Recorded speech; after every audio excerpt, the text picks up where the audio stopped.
Selamat malam teman-teman. Mungkin ini saya sedang mencoba untuk berbagi soal ini ya. Eee, Satu hal mengenai yang saya dapatkan ketika berinteraksi dengan anak-anak sebagai guru pendamping, anak-anak prasekolah itu bahwa, eee, saya saya merasa bahwa saya belajar dari mereka itu soal being in the moment gitu ya, berada dalam momen saat ini gitu ya. Secara penuh kesadaran kita itu berfokus pada aktivitas masa kini gitu. Saya melihat bahwa anak-anak itu mengingatkan saya pada, masa mereka gitu ya di ketika, prasekolah maupun, selanjutnya gitu ya, masih SD gitu ya, masih dekat dengan masa-masa, anak-anak gitu.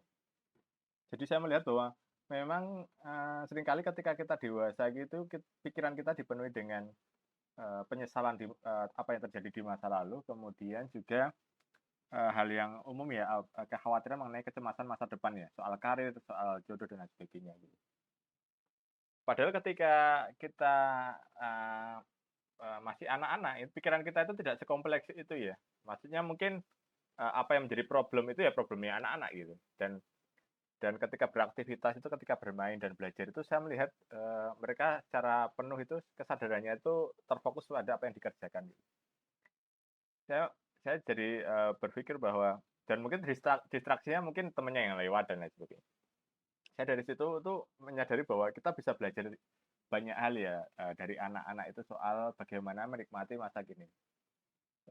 Kita nggak perlu muluk-muluk misalnya mengutip, kutipan-kutipan para filsuf gitu ya, atau psikolog, ataupun ilmuwan soal apa, soal kemasakinian ya, di, eee, being in time dan lain sebagainya, mengada di dunia dan lain sebagainya di saat kesementaraan ini. Tapi melalui anak-anak itu sebenarnya kita juga bisa secara personal itu merefleksikan, hidup kita secara total gitu. Jadi jangan menyerah gitu ya, dari situ kita juga belajar bahwa jangan menyerah, apa masalahnya gitu, cari solusinya gitu. Seperti anak-anak yang, gagal coba lagi gitu, gagal coba lagi gitu. Jadi kegagalan itu ya gagal aja gitu Masnya. Jangan terus eufemisme ya, disederhanakan soal, kegagalan adalah sukses yang tertunda gitu. Saya malah kadang nggak begitu suka dengan kutipan seperti itu ya.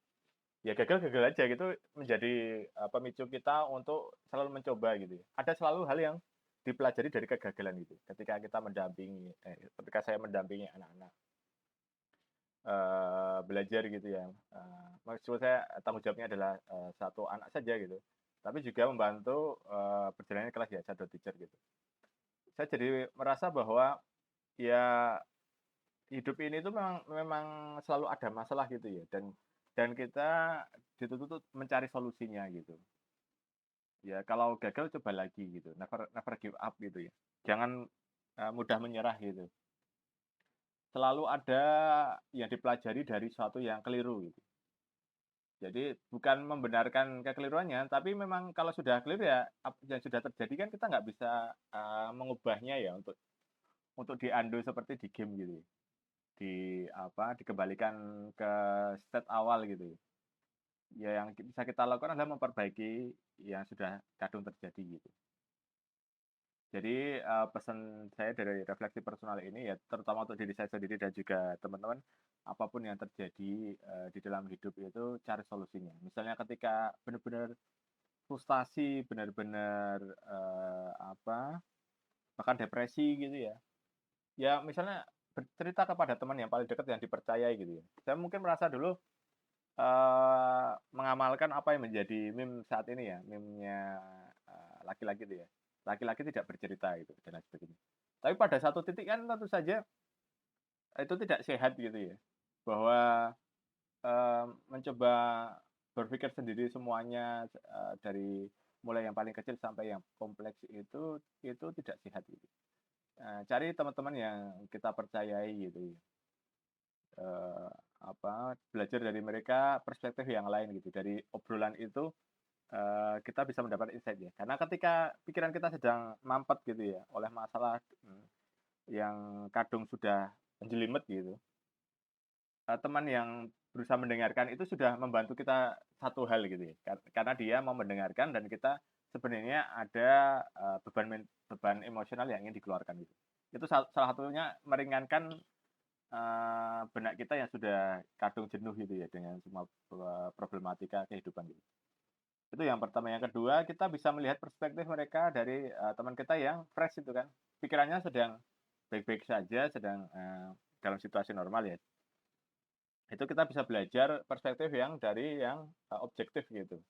Kita sebisa mungkin untuk mendekatkan diri pada kondisi normal gitu. Sehingga ada improve yang bisa dicari gitu ya. Ada peningkatan keadaan personal, keadaan mental yang ada itu sehingga menjadi lebih baik gitu. Jangan sudah terpuruk cari solusi sendiri terus kemudian blaming, self hate, membenci diri sendiri dan pada akhirnya menjadi muter-muter gitu. Saya pernah dalam kondisi beberapa bulan ya, 4 bulan itu muter gitu ya, penyesalan kemudian sampai ke tahap membenci diri sendiri, kemudian sudah mikir yang banyak hal ya. Tidak sampai ke benar-benar secara aktif untuk mengakhiri diri ya, tapi pikiran itu sudah kalut itu ya, kayak ya Allah kalau sudah waktunya ya buat saya tuh dipanggil aja itu sudah capek rasanya gitu. Tapi saya tidak alhamdulillahnya tidak sampai ke usaha aktif untuk ini. Tapi mulai dari situ gitu kita bisa refleksi kembali ya, ternyata ada solusi yang bisa diambil gitu. Kalau kita membukanya dari berbagai sudut pandang itu nanti pada akhirnya oh ada kekeliruan di sini diperbaiki. Jadi bagi teman-teman yang sekarang sedang dimanapun ya sedang punya masalah gitu, baik sepele sampai yang berat dan yang sepele dianggap berat maupun yang sudah kalut ya, akumulasi dari semua kekecewaan selama hidup itu jangan menyerah gitu. Uh, Jadikan sebagai hikmah untuk memperbaiki apa yang terjadi setelahnya gitu. Kedepannya kita semoga semakin baik dan semakin baik. Sehingga pada akhirnya kita tidak menyesal gitu ya, sudah mengalami berbagai hal yang ada di dalam hidup gitu. Jadi saya secara random itu juga pernah membaca kira-kira ini tafsiran personal saya terhadap seorang filsuf ya. Itu tidak ada gunanya itu untuk mengakhiri hidup ya.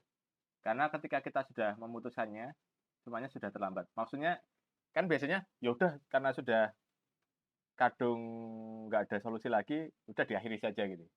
Dia dibalik gitu ya. Seorang filsuf ini membalikkan perspektifnya gitu ya. Udah kadung kamu itu sudah sampai titik ini ya, udah survive itu ya. Kok malah pengen segera solusi instannya gitu. Ya mbok dicari solusi yang baik gitu ya, yang tidak self destruct gitu ya, merusak diri sendiri gitu. Jadi siapapun yang mendengarkan YouTube ini semoga dalam kondisi yang selalu diperbaiki ya.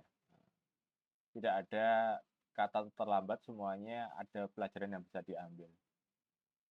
Bahkan mungkin ketika suatu kesalahannya sudah sangat benar-benar fatal gitu ya, ya hidup life must go on gitu ya. Hidup itu harus tetap harus dijalani gitu. Meskipun berat ya kita harus memperbaiki semuanya dan meningkatkan kapasitas personal kita sehingga menjadi lebih baik. Gitu. Mungkin itu ya. Salam salam super. Semoga ini bermanfaat. Ini hanya apa yang bisa diambil dari interaksi dengan anak-anak itu ya. Syukuri yang ada saat ini, perbaiki diri terus menerus gitu. Simpelnya seperti itu.